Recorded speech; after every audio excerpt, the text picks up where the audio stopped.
नमस्कार दोस्तों, आज हम बात करेंगे वैवाहिक बलात्कार। एक ऐसा विषय है जो समाज के कई हिस्सों में चर्चा का केंद्र बना हुआ है और वर्तमान में सर्वोच्च न्यायालय के सामने एक अहम कानूनी मुद्दा है।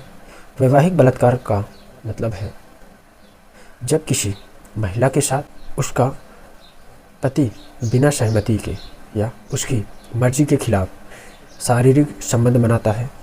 आज हम इस विषय से जुड़े कानूनी मुद्दों, संवैधानिक अधिकारों और समाज पर इसके प्रभाव पर विस्तार से चर्चा करेंगे। तो चलिए शुरू करते हैं। आप अंत तक बने रहें। अगर वैवाहिक बलात्कार की परिभाषा और पृष्ठभूमि देखें तो सबसे पहले वैवाहिक बलात्कार क्या है। जैसा कि मैंने बताया, यह तब होता है जब एक पति अपने पत्नी के साथ उसकी मर्जी के बिना शारीरिक संबंध बनाता है। और अब हमारे देश के कानून भारतीय दंड संहिता यानी आईपीसी की धारा 375 के अंतर्गत बलात्कार को अपराध माना गया है। लेकिन इस कानून में एक अपवाद है। अगर पति अपनी 18 वर्ष से अधिक उम्र की पत्नी के साथ बिना उसकी सहमति के भी शारीरिक संबंध बनाता है तो इसे बलात्कार नहीं माना जाता। यह अपवाद लंबे समय से विवाद का विषय बना हुआ है। कई लोगों का मानना है कि यह महिलाओं के अधिकारों का उल्लंघन करता है और उनकी शारीरिक स्वायत्तता को नज़रअंदाज करता है। इसी वजह से यह मामला सर्वोच्च न्यायालय में पहुंचा है और अब यह तय किया जा रहा है कि इस अपवाद को बनाए रखना सही है या नहीं। सबसे पहला मुद्दा है महिलाओं के व्यक्तिगत स्वतंत्रता और शारीरिक स्वायत्तता का उल्लंघन। भारतीय संविधान का अनुच्छेद 21 हर नागरिक को जीवन और व्यक्तिगत स्वतंत्रता का अधिकार देता है। इसका मतलब है कि हर व्यक्ति को अपने शरीर पर नियंत्रण का अधिकार है। जब किसी महिला के साथ उसकी सहमति के बिना शारीरिक संबंध बनाया जाता है तो यह उसके शारीरिक अधिकारों का उल्लंघन करता है। यही सवाल सर्वोच्च न्यायालय के सामने है। क्या आईपीसी की धारा 375 का यह अपवाद महिलाओं के मौलिक अधिकारों का उल्लंघन कर रहा है? क्या इसे हटाकर महिलाओं को उनके शरीर पर पूरा अधिकार दिया जाना चाहिए? दूसरा कानूनी मुद्दा है समानता का अधिकार।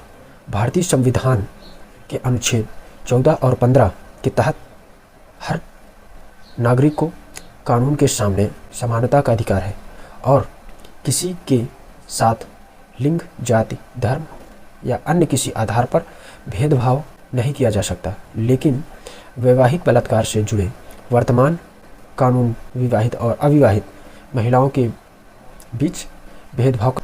अविवाहित महिलाओं के मामले में बिना सहमति के शारीरिक संबंध बलात्कार माना जाता है, जबकि विवाहित महिलाओं के मामले में इसे अपराध नहीं माना जाता। क्या यह स्थिति संविधान के अनुच्छेद 14 और 15 का उल्लंघन करती है? इस मुद्दे पर एक और बड़ा सवाल यह है कि संवैधानिक नैतिकता का क्या महत्व है। भारतीय समाज में कई लोग यह मानते हैं कि शरीर के शादी के बाद पति पत्नी के बीच शारीरिक संबंध स्वाभाविक है और इसमें सहमति का सवाल नहीं उठता। लेकिन संवैधानिक नैतिकता यह कहती है कि हर व्यक्ति के पास अपने शरीर पर पूरा अधिकार होना चाहिए, चाहे वह शादीशुदा हो या नहीं। सर्वोच्च न्यायालय को यह तय करना है कि संवैधानिक अधिकारों और सामाजिक मान्यताओं के बीच कैसे संतुलन बनाया जाए। समाज में वैवाहिक बलात्कार की स्थिति क्या है? अब भारतीय समाज में इस मुद्दे को लेकर बहुत से मतभेद हैं। कुछ लोग यह मानते हैं कि शादी के बाद पत्नी के शरीर पर पति का अधिकार होता है।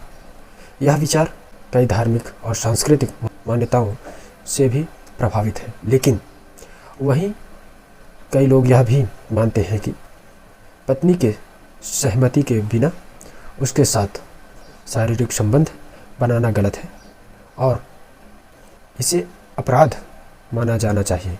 यहाँ सवाल यह है कि क्या सामाजिक मान्यताओं को संवैधानिक अधिकारों से ऊपर रखा जा सकता है? क्या समाज के कुछ वर्गों की मान्यताओं की वजह से महिलाओं के अधिकारों का हनन किया जाना चाहिए?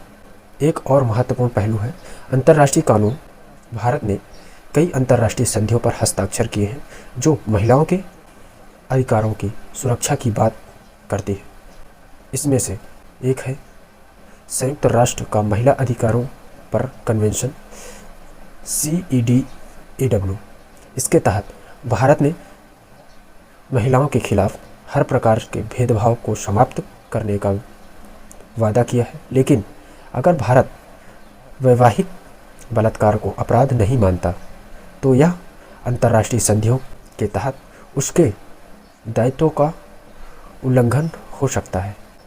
अब सवाल यह उठता है कि अगर सर्वोच्च न्यायालय वैवाहिक बलात्कार को अपराध मानने का फैसला करता है तो इसके क्या परिणाम हो सकते हैं? वैवाहिक बलात्कार का अपराधीकरण महिलाओं के अधिकारों की रक्षा के लिए एक बहुत बड़ा कदम हो सकता है। यह उन्हें उनके शरीर और स्वायत्तता पर नियंत्रण का अधिकार देगा, लेकिन इसके साथ ही यह भी आशंका है कि कानून का दुरुपयोग हो सकता है और पति पत्नी के रिश्तों में तनाव आ सकता है। इसीलिए अदालत को यह देखना होगा कि क्या वैवाहिक बलात्कार को अपराध मानने से महिलाओं के अधिकारों की बेहतर सुरक्षा हो सकती है और क्या इसके दुरुपयोग को रोकने के लिए कानून में पर्याप्त सुरक्षा उपाय किए जा सकते हैं। निष्कर्षतः अगर देखें तो दोस्तों, वैवाहिक बलात्कार का मुद्दा बेहद संवेदनशील और जटिल है। यह सिर्फ एक कानूनी मुद्दा नहीं बल्कि समाज, संस्कृति और व्यक्तिगत स्वतंत्रता से भी जुड़ा हुआ है।